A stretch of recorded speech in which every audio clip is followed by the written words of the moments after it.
Everybody on Zoom here now. I know we were muted. Yes, okay. All right, we're going to move into new business so that we can get to our guest speaker. Last month, the chamber, myself, Brandon, and our board went through 2 full days of training. And part of that training was to help us develop a strategic plan as we go into 2022. And part of that is reorganization of our chamber so that we align ourselves with other chambers in the area. Part of our goal is to be more professional. And our first thing that we need to change is in our bylaws. Our organization has the whole time had our officers labeled as president, vice president, chairman. And if you look at other chambers around us and industry standard, that's not how other chambers operate. So you're going to be seeing a bylaw revision come to you at the beginning of December. What we want to do is restructure our organization so that our officers will be labeled chairman, vice chairman, past chairman, and then with the standard secretary, treasurer. And then my role, currently now interim executive director, will become president CEO. This change, like I said, it just aligns us with other chamber of commerces, in line with other business organizations that have the same structure that we have.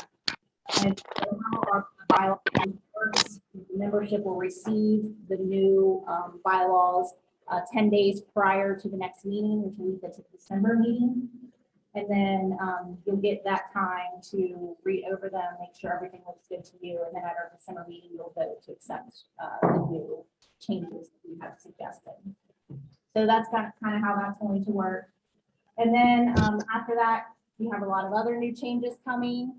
They're in the works. We can't let everybody know now, but just know that we're moving to like I said, a more organized professional chamber that I think they're really going to appreciate. So stay tuned for a lot of those new changes that are coming. We do want to give everybody a chance here to let us know if they have anything going on, community announcements and events. Do we have anybody in the room that has anything that they'd like to share with the group? Yes. Okay. At everybody's, at everybody's seat is a small flyer. On December the 8th, we're going to do our second grid county meeting. We'd certainly like to have as many meetings as possible. That will be at the Southern Hills CPC Administration Building, which houses the ESC and the conference room. That's from 3 to 5 on December 8th. You will be getting an email as well, so that you can RSVP back to us, so we just know how they're coming. Really appreciate your input on first meeting, those that were involved, and including many of you. Thank you. Anybody else in the room? Is there anybody on Zoom that has an event or anything that they would like to share with the group?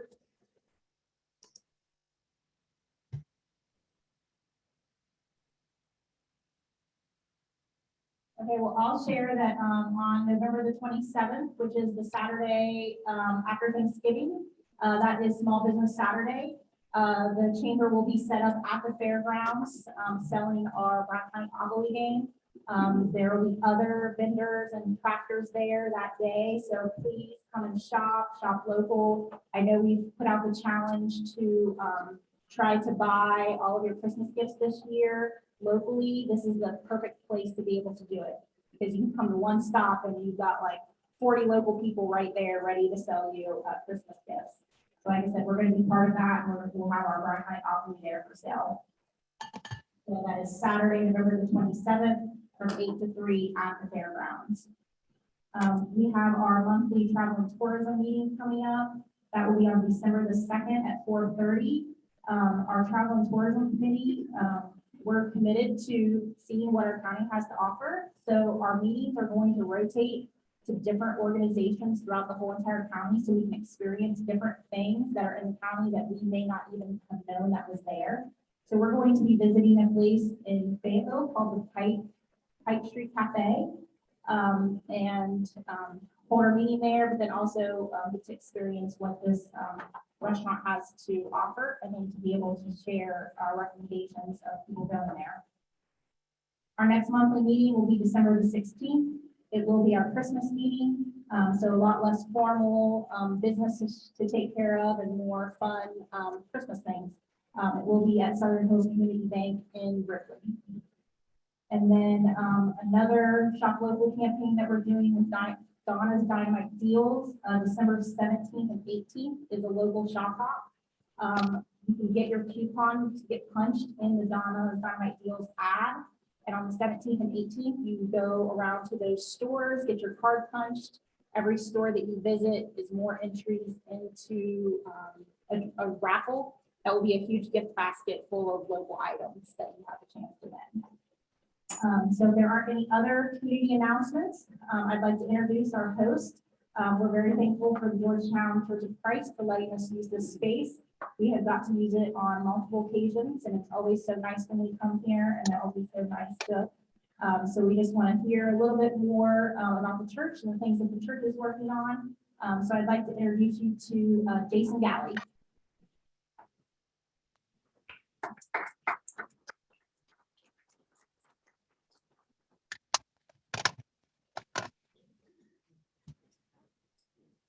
Appreciate the opportunity just to share a little bit, and welcome from our church family.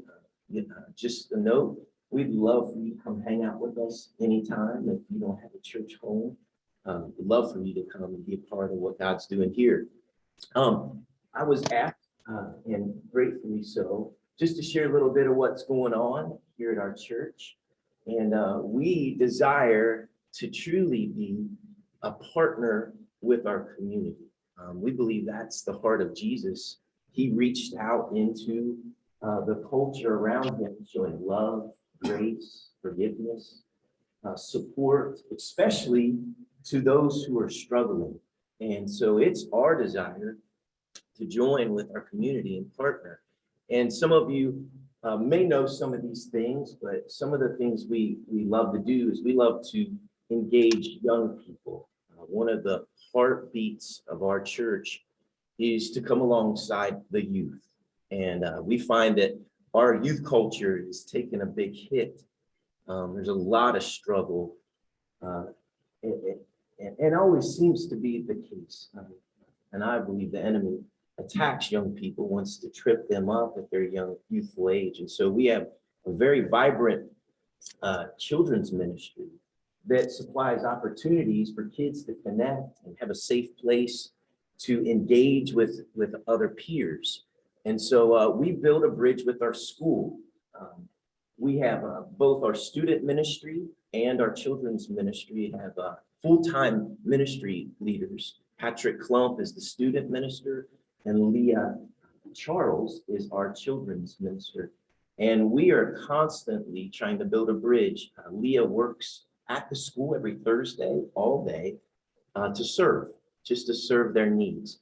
And so that's one of the ways we get to be a part of helping the community. Patrick is also engaged. He's serving as a high school baseball coach, assistant.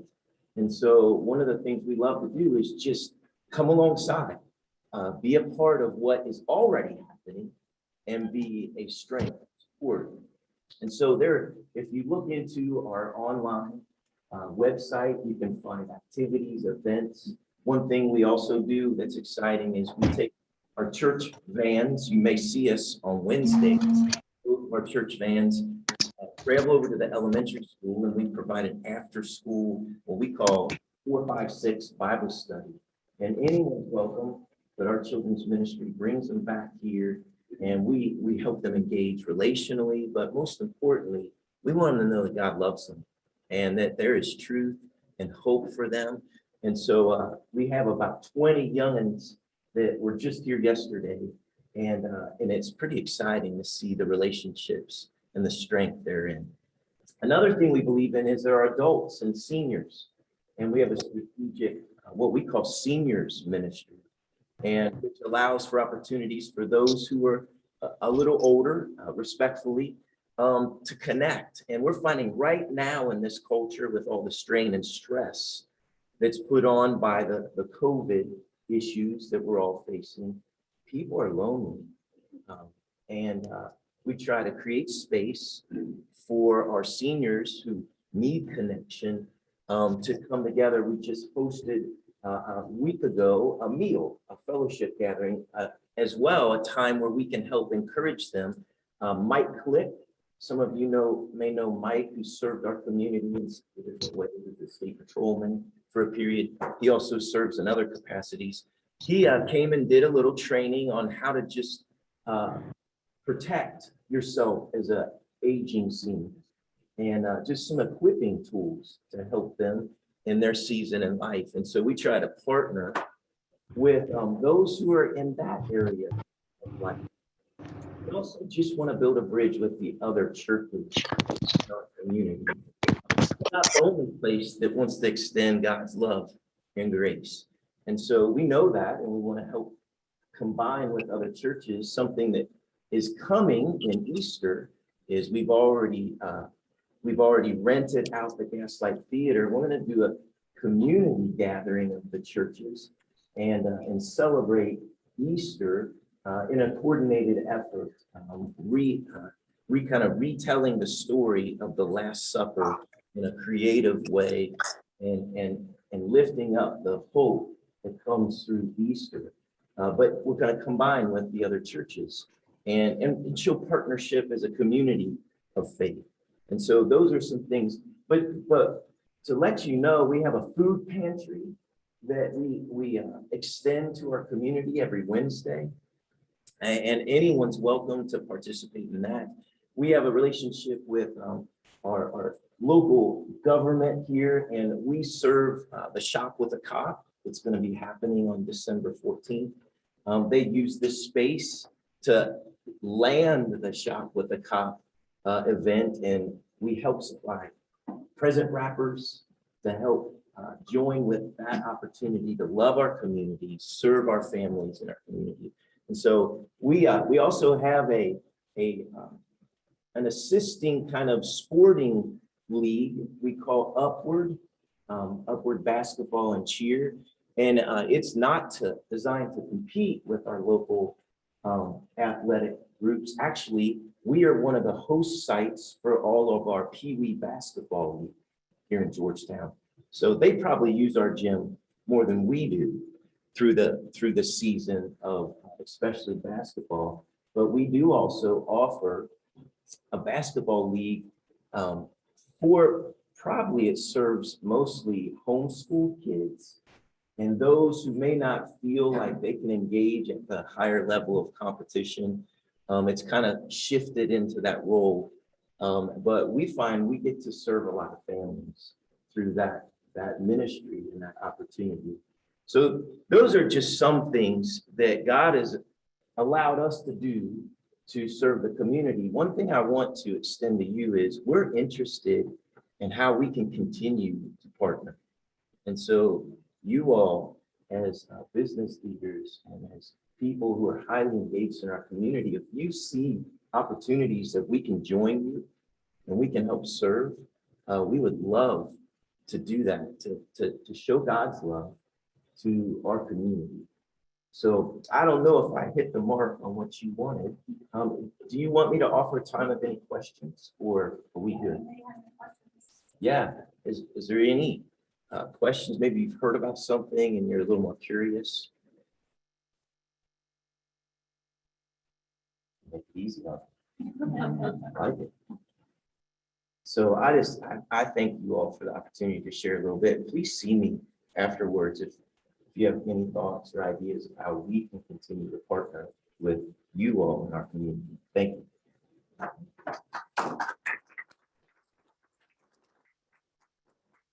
you, Jason. And we can see, I know I see every day all the things that the church is doing in our community, and we thank you for that. All right, good morning. My name is Jen Patrick. And one of the things I've been tasked with and I'm really enjoyed doing this year is kind of reinvigorating our economic development committee. We want to work with local businesses as well as the county economic development department to really try to make us a thriving business community here in Brown County. And I'm very excited to announce one of the partnerships that have came in, an opportunity that we have here in Brown County. And that is the ARC Power Grant through the Appalachian Regional Commission. And I'm going to welcome up Susan Riley and Glenda Neff from UC Claremont to tell us more about this opportunity and really engage with them on how we can help as a community here in Brown County. Good morning, everyone. Thank you so much for letting us be here with you this morning. Can you hear? Okay. And thank you, Jen, for all of the logistics, and Kelly for inviting us. So Glenn and I are at the University of Cincinnati Claremont College. If you're not familiar with that, it's a regional open access college at the University of Cincinnati. We're located in Batavia, Ohio, which if you're familiar with, I guess I need my PowerPoint, don't I?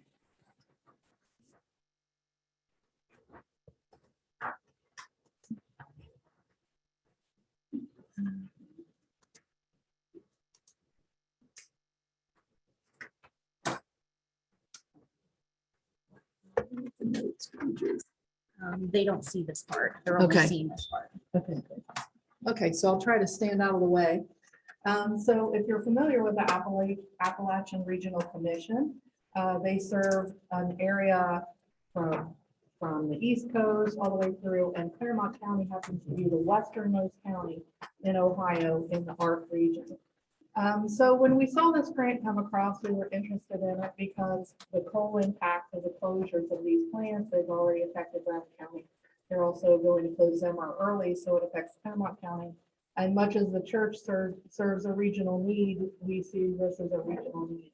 It doesn't just impact the workers that are displaced from those plants, but it affects the small businesses in the community and the people in the churches and the schools and everything. So with this grant, we're working on powering up tomorrow's workforce, and we are collaborating with Adams, Brown, and Claremont County and the educational institutions in those areas to try to identify some opportunities for training and workforce development to help do economic development, to try to identify other businesses to bring in. So it's fully encompassing, and we're here today to get your feedback.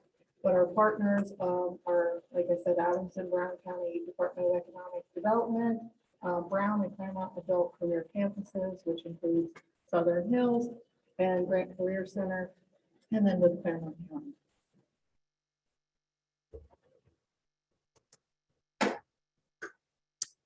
So we've already done our introduction, so we'll skip this part. And we know your community organization, and please, as we're talking this morning, if you think about your role in the community in an organization, but also if you're a resident of one of these counties, how you can help us identify ways to move forward and have regional gains. The Appalachian Regional Commission awards this grant. They have a planning grant, which is what we were awarded. It's designed so that you can run a project, get some more information, do your research, and then do a larger grant. There's a 3-year grant that is a 1.5 million cap. So we were awarded a $50,000 planning grant. And as part of that, this was the largest package that the ARC awarded in its history. So we are the only grant that was awarded in this local area in Claremont County. And as you'll see, it spans a number of states down in the Mississippi, Alabama, Tennessee, a large portion of Ohio. And you can see this little tiny thing right here. That's us. And that's our one award for this area. So we are interested in different types of degrees, different types of training programs, different types of careers. And so our goals for this grant are to have community conversations. We've had 2 in Claremont County in October. We're reaching out to Brown County through this meeting today, and then we'll be meeting in Adams County in December. We're also going to do an employer survey, so we'd really appreciate it when you've received that, if you would give us your feedback. The more research we have in the area, if you have statistics or anything in your business or grants or things that you've done that you would be willing to share with us, we welcome all of those parts of information. And this may create custom solutions for coal impacted workers. It may be existing programs. It may be designing online programs that will be accessible to Pike, Scioto, Adams County, all of these different regions.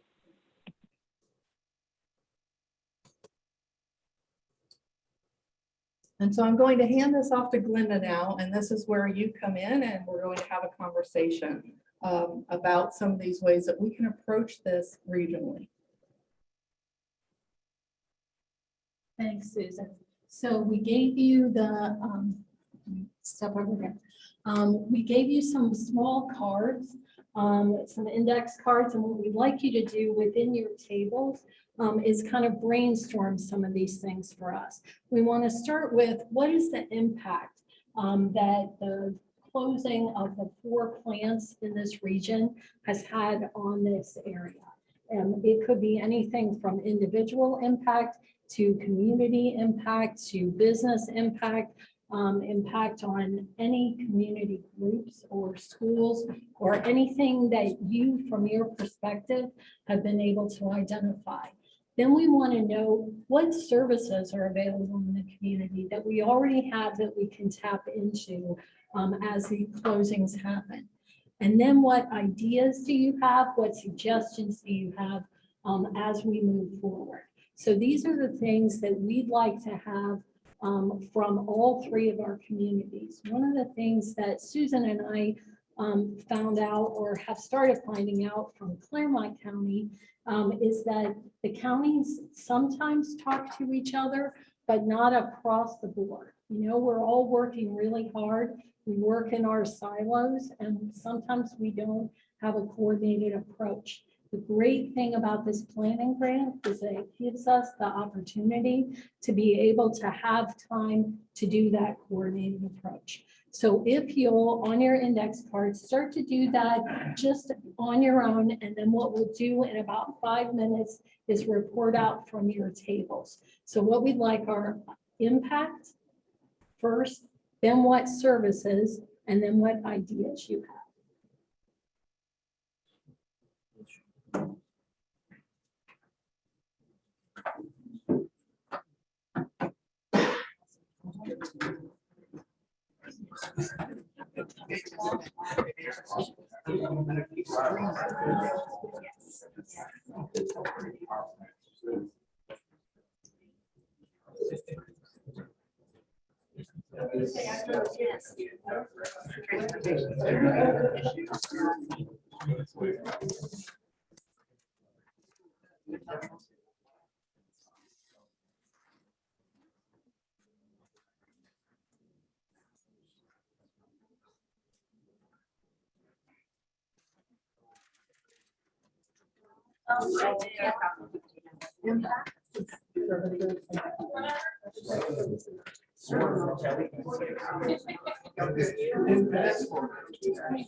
I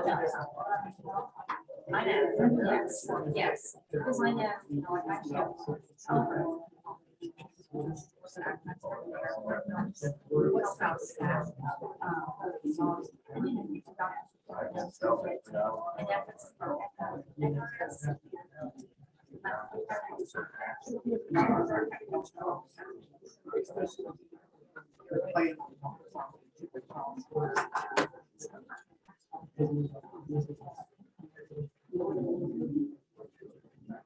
That date is there.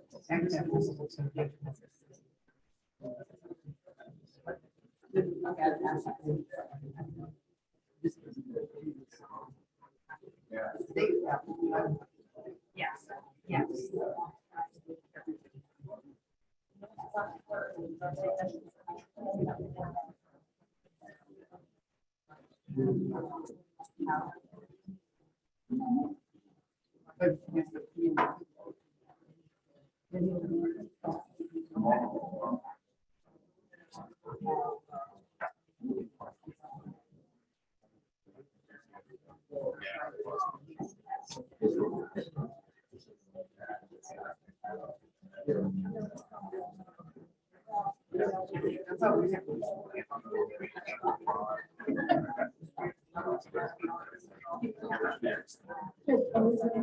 She was, and I was just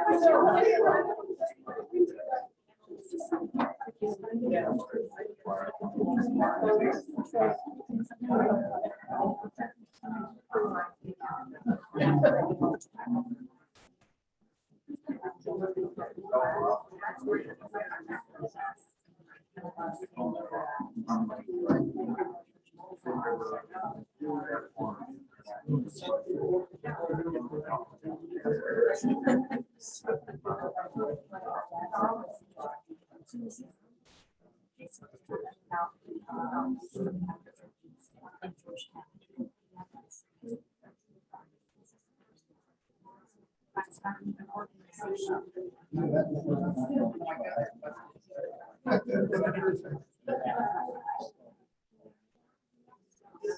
I was just curious.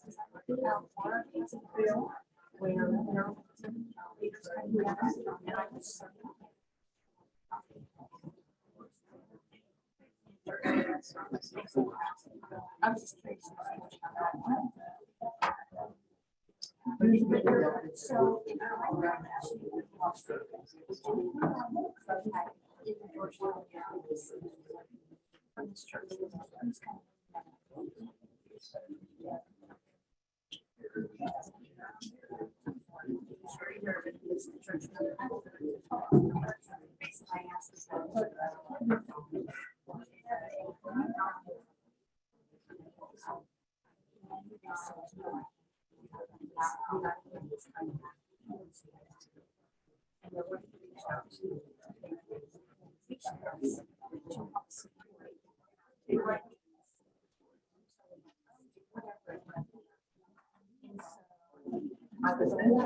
No, I haven't.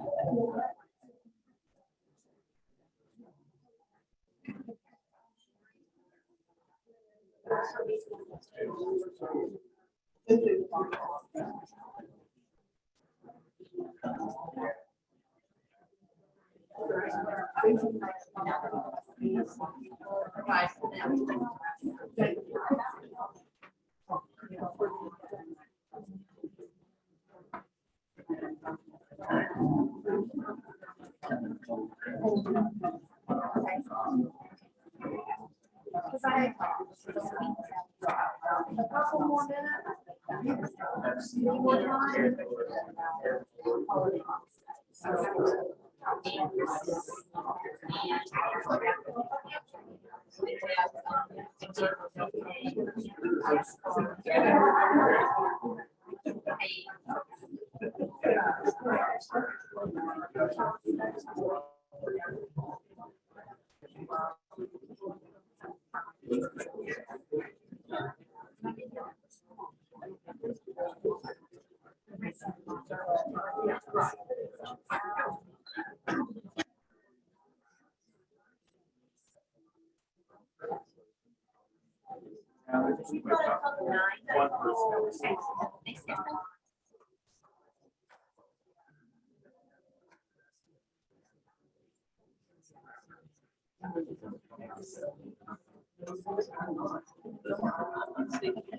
All right, let's get started then. Let's talk a little bit about the impact side first. We'll start with this table back here. Can you tell us what impact you've identified or that you've seen as a result of the closure of the So did you guys that deer in the headlights look? Oh, no. Yeah. Sure. Want to go up or? Yeah. Okay. Closer to the. You look better up there. Wow, I didn't know I was gonna have an opportunity to be on camera today. It's great. So we were just getting started our discussion. This could take a while, you know. So we were talking about the impact, and obviously there's been a lot of high income jobs lost in our community. And and we're in an area where there's not a lot of other high end jobs. So as a percentage of impact, it's pretty significant.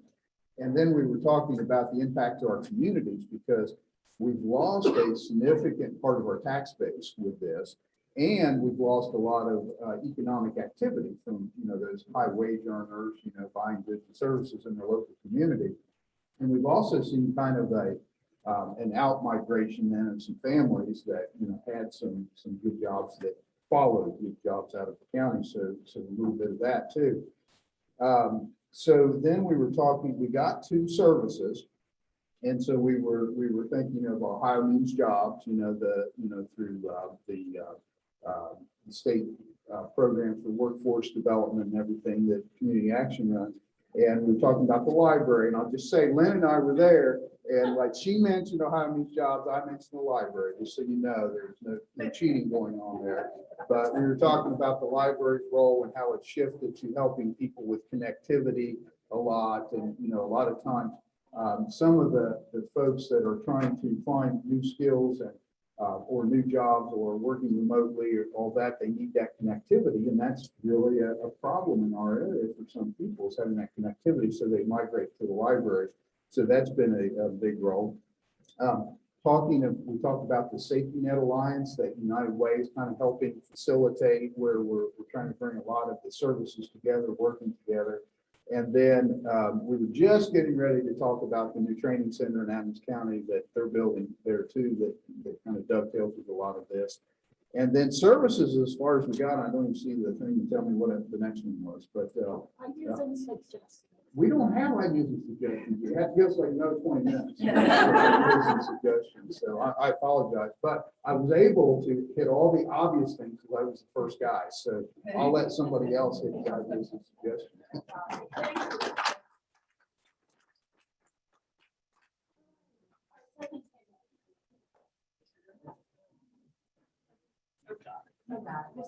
Oh, thank y'all. Good morning.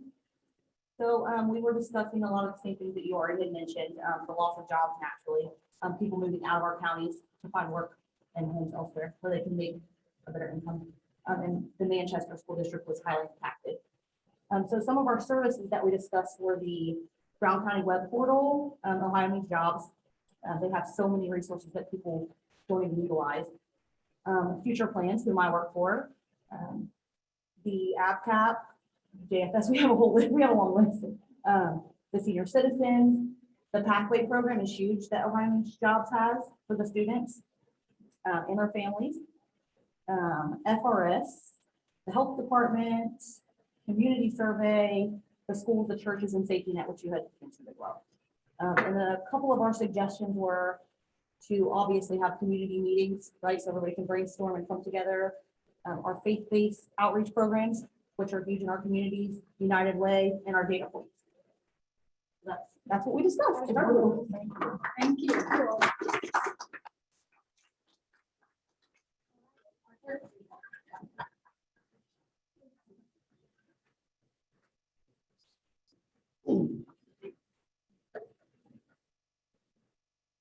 We have a little problem because we actually have at our table, we have one person in the banking business, one person who has their own business in the genealogy society, so it's a little tough.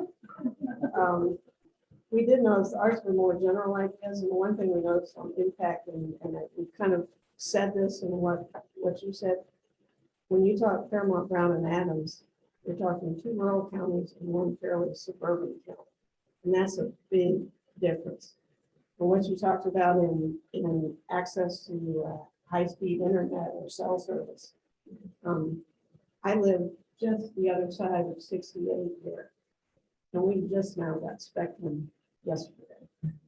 It's so exciting. And I think that's something that just looms out there like you can't believe it. You know, how do you expect people who have lost good jobs and good money, and yet it's difficult for them to search for other things? You have to go to the library or one of the churches or something like that. When we talked about services, we discovered also that most of the time in rural counties, it's churches, the schools, and individuals or individual organizations, a nonprofit or something, who are providing services in the county. And the county, you can't place a whole lot of blame on the county saying you should be doing more when they're sitting there trying to make sure that, you know, the car doesn't disappear in a pothole on the road. They've got miles and miles of roads to take care of and don't have the money and the tax base and all the things they need. We're kind of between a rock and a hard place. And the last thing, when we got the ideas, we were like, your table is like, not yet, we're not there yet. We have to come up with all the great ideas. But to us, the one thing that stood out the most is just that big difference between a rural county and a suburban or an urban county. And that gets kind of swept aside a lot of times. And that's something I think we all should really pay attention to.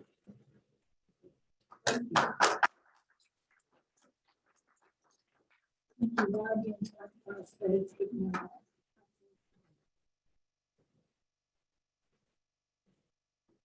We'll just reiterate, because we've all said things that we've discussed at our table as well. And I will just add that not only are the schools kind of receiving less funds, but there's also far lower enrollment. We're seeing a lot of folks having to travel further for work. Some of the services that we mentioned are the adult ed programs in the CTC. And then we actually do have the space, but when we come, that also brings a couple gaps that we have to mind. So we do have the space to grow. We're also lacking some of the resources, natural gas, connectivity, some of the other things that folks have said here. And some opportunities to collaborate. All counties are now up and running with their chambers. Fairmont has a strong chamber. Brown, I think we're moving in the right direction. And Adams has kind of reinvigorated theirs. So that's an opportunity to collaborate. The economic development departments, that's an opportunity. So we just really start kind of breaking down those bureaucracies, those kind of false phantom rules that says we can't work together. So just start kind of chipping away at those.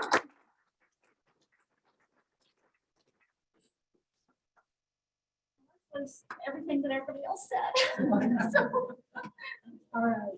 Well, we appreciate it. Is there anything that somebody has thought of as a result of hearing somebody else? Okay. Anything that we have missed as far as impact goes? Any ideas about services that we haven't said here, or that places that we should go, that we should be looking for additional services that are available? Do you have an email you can send, because we can certainly send you this. We have resources. business cards, absolutely. So yes, Yeah, resources at RS, and within Appalachian, so I know I'm leading on the Adam Brown. So, I would really love to work with partners at RS to bring that here. So to utilize that as well. sure. Okay, absolutely. And then the one thing that we wanted to get from you are ideas about research or gaps. One of the things that we've discovered so far is that our economic development people across the counties know each other, but we haven't ever developed kind of a regional plan because the counties tend to be in other regions. Like our workforce region for Claremont is Claremont Brown Warren or Claremont Butler Warren. And so that creates kind of false divisions, we think, when we're getting that. But are there other things that we should be doing as far as research goes or other gaps that you're seeing that we need to actually work? There's been a lot of community assessments done over the years, and if we can just get that data to you and the data points to show you where that resource lies, I think that would be very beneficial. And are there any changes that you noted, like just recently? One of the things that we've been doing is we've been looking at some research studies, but we know, even since we wrote the grant, that there were things that have changed. When we wrote the grant, we thought that Zimmer was closing by 2027.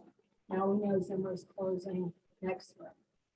So are there other things like that that you would say are trends in the community that we should be looking out for that might not show up in the report? So the census data is out, and we were at a business advisory committee meeting on Wednesday and talking about that data. So looking to see how accurate some of that data is would be important too, because that certainly will make a difference economically for our community. Right, as far as what money we can qualify for as well. Did the initial look at it show population drop? Is that what it showed for Brown and Manor?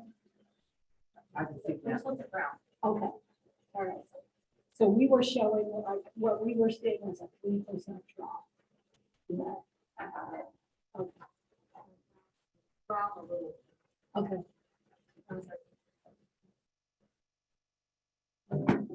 Well, we'll definitely get together then after the meeting. We want to talk with you about that. And then we'll, Susan and I, have business cards, we have contact information. If there are things that you think of after you're gone, we'd love to incorporate it. We will be having another set of community conversations as we continue our research, while another set in the spring. So we hope that you'll invite us back and that you'll have more input as we start to finish up this grant and as we start to look toward how to actually provide those training plans and services in a coordinated way across our region. Susan, you have anything else? No, I just really want to thank you on behalf of myself and Glenda for having us here and for thinking about these things and thinking about a regional approach, which is different for many of us. And as you said, we have two rural counties and one that's more suburban. And actually, in order to qualify for the ARC grant, we had to have a distressed county included. So it really is focused on bringing money and economic development to those areas. So, thank you very much.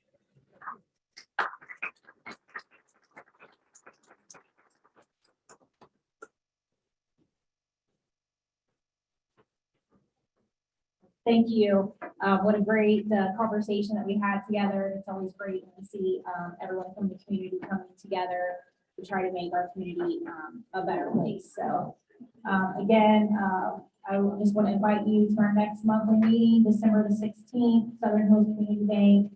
We're going to have a fun Christmas meeting. So thank you all for coming, and I hope to see you next month.